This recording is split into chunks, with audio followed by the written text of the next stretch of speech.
Boas-vindas ao Mergulho Profundo, o canal do jornal Alfredo Wagner Online, onde a gente vai fundo nas histórias que moldam nossa região.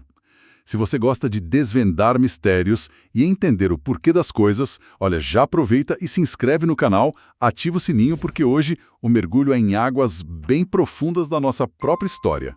A gente recebeu um artigo fascinante do jornal que nos fez parar e pensar. Com certeza. Sabe aquela história que todo mundo conhece sobre como o Alfredo Wagner começou? Aquele ponto de partida oficial, o marco zero chamado Barracão. Pois é. O que vamos investigar hoje é que a certidão de nascimento de Alfredo Wagner pode estar, digamos, com o endereço errado. E o endereço certo, o verdadeiro berço da cidade, ficou esquecido por mais de um século. É uma provocação e tanto. E o que é fascinante aqui não é só a gente corrigir um fato histórico, como se fosse uma questão de um jogo de perguntas e respostas, sabe? Não é só sobre a data ou o nome. Exato. É sobre entender como a memória de uma cidade é construída e, às vezes, desconstruída. Nossa análise vai ser uma espécie de investigação forense da história. Por que um lugar se torna o marco zero, na narrativa oficial, enquanto outro, que na sua época era muito mais importante, simplesmente desaparece do mapa da memória? É uma boa pergunta. É uma história sobre escolhas, acasos e, como a gente vai ver, sobre a força da natureza. Certo. Então, vamos começar pelo que a gente acha que sabe. A história oficial, aquela que a gente aprende, que ouve por aí, aponta para um lugar chamado Barracão. Isso. O artigo confirma, sim, que ali existiu um destacamento militar, uma primeira tentativa de fincar uma bandeira e dizer, estamos aqui. Mas espere um pouco. Se a história oficial diz que Barracão é o começo, mas o artigo argumenta que essa ocupação falhou, como é que essas duas coisas podem ser verdade ao mesmo tempo? O que a história oficial está deixando de fora? Essa é a pergunta-chave. A história oficial não mente. Ela apenas omite o final do primeiro capítulo. Ah, entendi. Sim, o destacamento foi para lá, mas ele não ficou. A narrativa conveniente para por aí, no ato da fundação. O que o artigo resgata é o motivo do fracasso. E não foi uma batalha, não foi uma ordem do imperador, foi algo muito mais primitivo. E o que foi? O artigo descreve o lugar de um jeito muito direto. Era um inferno de água. Nossa! A localização escolhida era péssima, na beira do rio, numa área extremamente vulnerável. A gente está falando de chuvas torrenciais constantes, o rio subindo toda hora, inundações que levavam tudo. Que loucura! Não era uma vida difícil, era uma vida impossível. Imagina ser um soldado ali tentando construir algo e a cada semana o rio vinha e reclamava o terreno de volta. Foi uma rendição. A natureza venceu por nocaute. Então, o nosso suposto marco zero foi, na verdade, um beco sem saída.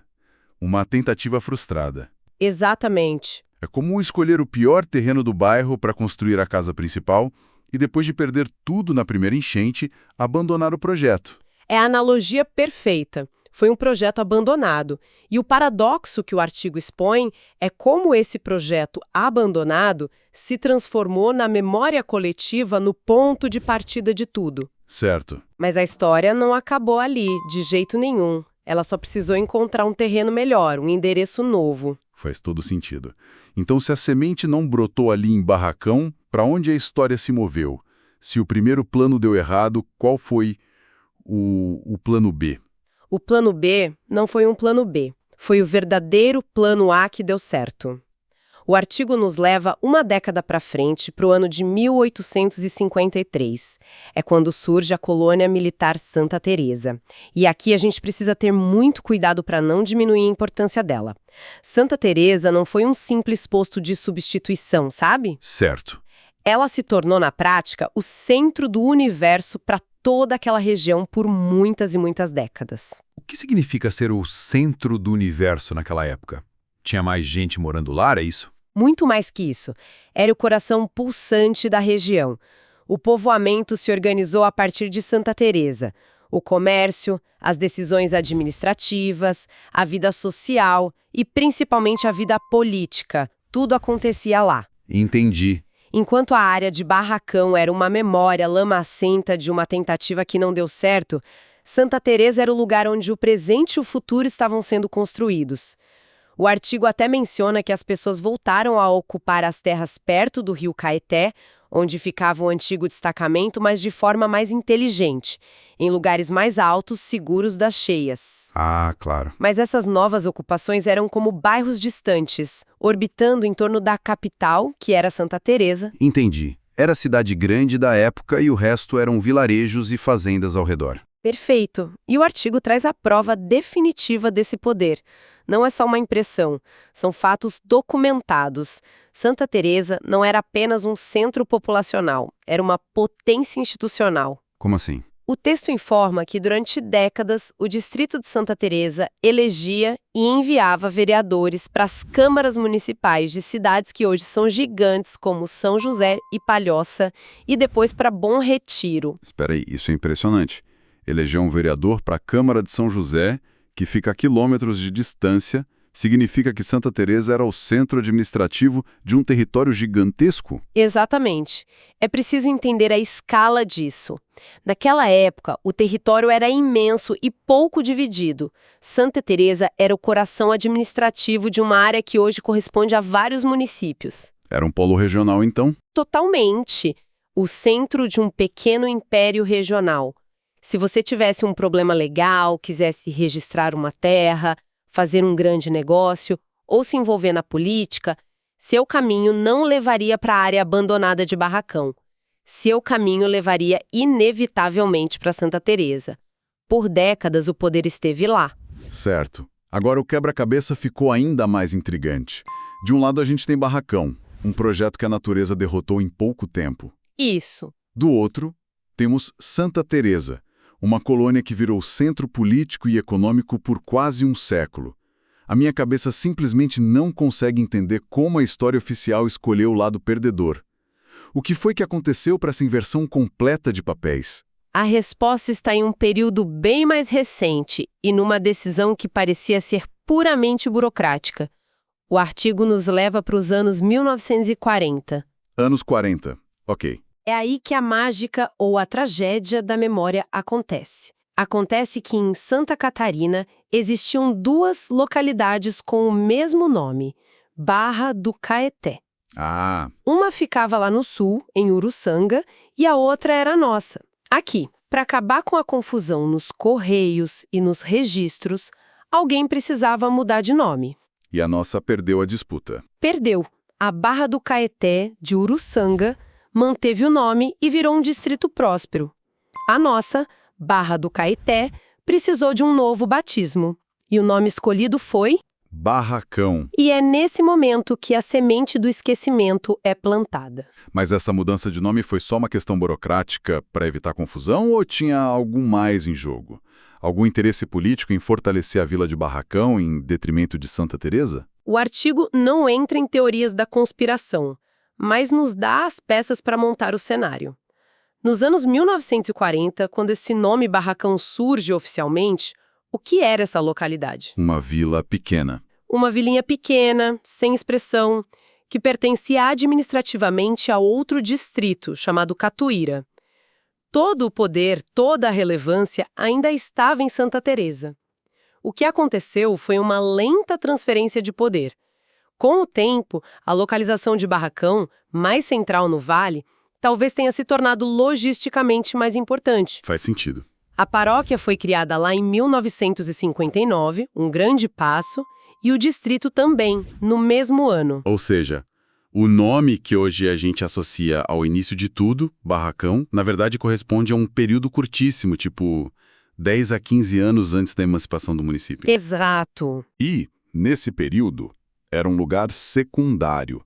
A importância política só chegou no apagar das luzes, 2 anos antes da cidade se emancipar. Precisamente.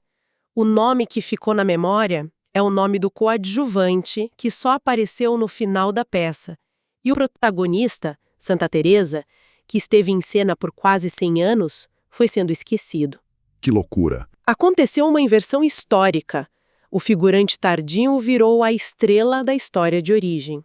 É um caso clássico de como decisões administrativas, a passagem do tempo e a conveniência de uma história mais simples podem reescrever o passado na mente das pessoas. E o artigo não se contenta em apenas afirmar isso, ele traz uma prova, quase um experimento social, que mede o tamanho desse apagamento na memória coletiva. Isso mesmo. Fizeram uma pesquisa no site do jornal Alfredo Wagner Online, uma pergunta bem direta para o público. A pergunta era simples. Qual era o nome da vila antes de ser conhecida como Barracão? Uma pergunta sobre a identidade original do lugar. E os resultados, olha, são de cair o queixo. Metade das pessoas, 50%, chutou Santa Teresa. O que já mostra a confusão, né? Exato. Mostra que ainda existe uma memória de que Santa Teresa foi importante, mas está tudo embaralhado, as pessoas não sabem mais conectar os pontos. Outros citaram Catuíra, Sombrio, mas o número que realmente me impactou foi o da resposta certa. 0%. 0%, ninguém. Isso é chocante. Quer dizer que um nome que foi oficial, que existiu em documentos e jornais por décadas, foi completamente varrido da memória coletiva. Como isso é possível? É a prova cabal da força que uma narrativa oficial simplificada tem. O esquecimento foi total, e o nome original, que o artigo resgata com base em pesquisas em jornais do século XIX, era Barra do Rio Caeté. Barra do Rio Caeté. Existiu, foi usado, era a identidade daquele lugar. As notícias da época, como o jornal menciona, sempre tomavam o cuidado de especificar a qual município pertencia, para não confundir com a homônima do Sul. Era um nome vivo. Um nome que simplesmente evaporou. Evaporou. E o artigo faz uma observação que eu acho muito importante. Resgatar este nome não é uma tentativa de mudar o nome da cidade hoje, não se trata disso. Claro. Mas reconhecer essa história amplia e enriquece o nosso passado. Mostra que a história tem mais camadas, mais reviravoltas do que a versão resumida que nos contam. É como descobrir os rascunhos de um grande romance, sabe? Sim. Não muda a obra final, mas nos dá uma visão fascinante de todo o processo de criação, com seus becos sem saída e mudanças de rumo. Então, depois de desvendar tudo isso, o que fica é que a história de Alfredo Wagner não é uma linha reta que começa em Barracão. De jeito nenhum. É mais como um mapa complexo, com estradas abandonadas por causa de enchentes, com capitais que floresceram e depois viraram cidades fantasma na memória, e com nomes que foram trocados em cartório e acabaram desaparecendo da boca do povo. E isso nos leva a uma questão que vai muito além de Alfredo Wagner. A história que a gente conhece é sempre uma edição dos fatos, uma seleção. O artigo, no fundo, faz um convite muito poderoso. Que seria? Não se contente com a história oral, com o sempre foi assim, que passa de geração em geração, nem com os resumos de sites institucionais. O convite é para vestir o chapéu de detetive. Para confrontar as fontes, é isso? Exatamente.